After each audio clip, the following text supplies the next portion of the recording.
الليلة ثورة وبكرة ثورة وبعده ثورة وننتصر. الليلة ثورة وبكرة ثورة وبعده ثورة وننتصر. الليلة ثورة وبكرة ثورة وبعده ثورة وننتصر. الثورة آية هي البداية ومصر غاية وشعب مصر هينتصر. الثورة نور والناس زهور علشان ولادنا ثورة بلادنا هتستمر.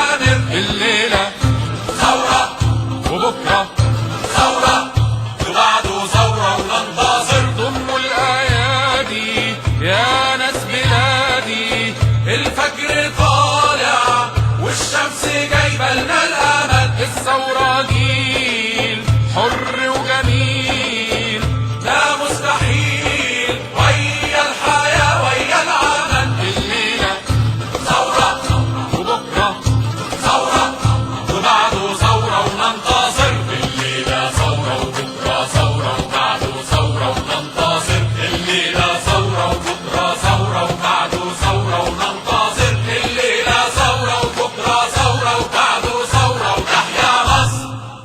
مساء الخير.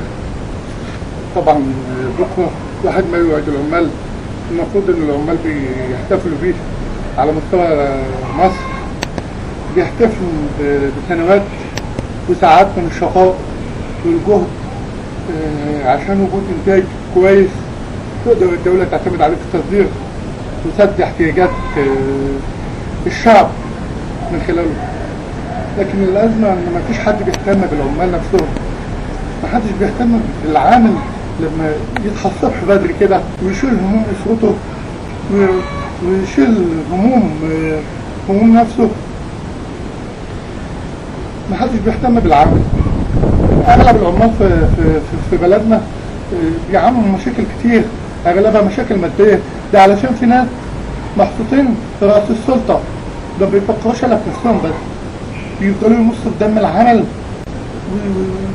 ويتعب وما لقاش حد جنبه، لكن هم يفضلوا عايشين في رغد العيشه. انا قرأت لكايفور وديت، هو كاتب مسرح اجتماعي، عمل مسرحية اسمها في انتظار اليسار، بصرف النظر عن خلافنا مع اليسار المصري ودوره في دعم العمال. لكن المغزى اللي كتبه كيلوفورد في المسرحية بتاعته مهم جدا ان انا ادس لكم عشان نفكر فيه. ليه احنا بنتعب بالشكل ده؟ ليه العمل في مصر مهما كان العمل بتاعه بيمص في دمه وهو ما بيستفادش حاجة؟ كان المفروض ان في فصل في المسرحية ما بين واحد اسمه فيت وواحد اسمه ميلر، شغالين في شركة نامية بتصنع الكيماويات، وكانوا عايزين يعملوا غاز سام لصالح القوات المسلحة في امريكا عشان تستخدمه في حروبها مع الاعداء. فميلر بيقول لي فيت المفروض ان احنا نهتم بالبشر، الناس عمالة تموت في الحروب ملهاش دم. جنود اللي هم ابناء الفقراء وابناء الطبقة العاملة بيروحوا الحروب علشان خاطر السادة وقادة الدولة بيموتوا وما بيستفادوش حاجة. ايه القضية مقدسة؟ فبيقول له ذلك ليس من شأننا ان نقلق له. لو ان الاعمال التجارية الكبرى اصبحت ذات عواطف رقيقة نحو حياة البشر لما وجدت اعمال تجارية من النوع. معناه ايه؟ معناه ان احنا نفضل نشتغل ونتعب والناس عمالة تختني على حسابنا واحنا ما بنستفدش حاجة، وفي الاخر ما فيش اي اهتمام بحياة البشر، ما فيش اي عواطف، ما فيش اي انسانية، ما فيش بجد. المفروض العمال في مصر يعني يتحالفوا مع بعض للقضاء على الناس اللي معاها الفلوس دي.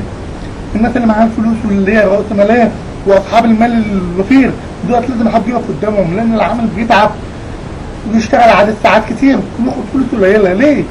واحنا اصحاب البلد واصحاب الثروة ومفروض نتشارك في الثروة بتاع المجتمع. في طبعا فصل تاني بيعبر عن جشع رجال اعمال واصحاب الاعمال في كل مكان، بيتمثل في مشهد كان ما بين واحد اسمه سيد وبنت اسمها فلورانس. ده هم مخطوبين بقالهم 3 سنين مش عارفين يتجوزوا عشان هو شغال سائق تاكسي وما بياخدش الا حاجه بسيطه. فبيقول لها حقا هكذا يريدوننا الرجال الكبار ذو المال الوفير. فهي ردت عليه بتقول انهم يهوننا ابلغ اهانه. فهو رد عليها بيقول لها بإبقائنا في الظلام نجهل الظلم الذي يحل بنا ماليا. إن لديهم القدرة والخسة ليحافظوا على هذا الظلام. هم يعلمون إنهم إذا تنازلوا بمقدار بوصة فقط فإن الكلاب أمثالنا سيهجمون عليهم جميعا كالمحيط يتسعهم ويلقي بهم في الجحيم. فعلا، وعشان رجال الأعمال عندنا في مصر وأصحاب الشركات والحكومة نفسها عارفة إن هي لو ادت للعامل حقه مش هيتنازل عن إنه يلعب بقية حقوقه وياخدها. عشان كده بيعملوا لهم عملية تجهيل وبيستخدموا الدين عشان يبعدوهم عن المطالبة بحقوقهم. لازم العمال في مصر وفي أنحاء العالم يتمردوا ويطالبوا بحقوقهم. لازم يكون لنا مستويات معيشية كويسة، ما تبقاش انت شغال في مكان وصاحب العمل عنده فلوس كتير وعمال يديلك اجر قليل وعمال يجمع فلوس على حسابك وحساب زمايلك. ما ينفعش، لازم تفوق بقى. انت العامل مصر هيبدا كده، كل عامل فيكم عنده اسره مسؤول عنها وعنده نفسه المفروض يهتم بنفسه، يطلع من الشغل لحد بالليل يشتغل ويتعب ويعرق وجهده يروح وصحته تروح، كل ده عشان اجر قليل.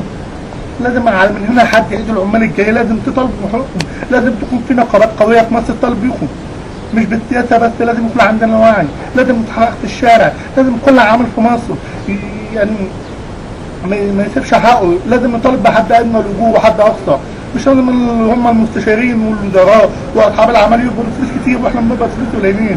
هنعيش ازاي بيها؟ ما ينفعش طبعا. وكل سنه وانتم طيبين، بس كده مش هينفع. مش كل سنه هنعمل احتفالات ونقول له بعدين كل سنه وانتم طيبين. لازم السنه الجايه كل واحد فينا يكون واخد حقه، كل واحد فينا يبقى له مركزه، كل واحد فينا يبقى معاه المقابل المادي اللي يخليه يحس بكرامه وما يخسرش عروض قدام اي حد. تحيه لكم كلكم، ان شاء الله السنه الجايه نقدر نعمل حاجه والعمال في كل حته ينتفضوا عشان حقوقهم وكرامتهم. وكل سنه وانتم طيبين.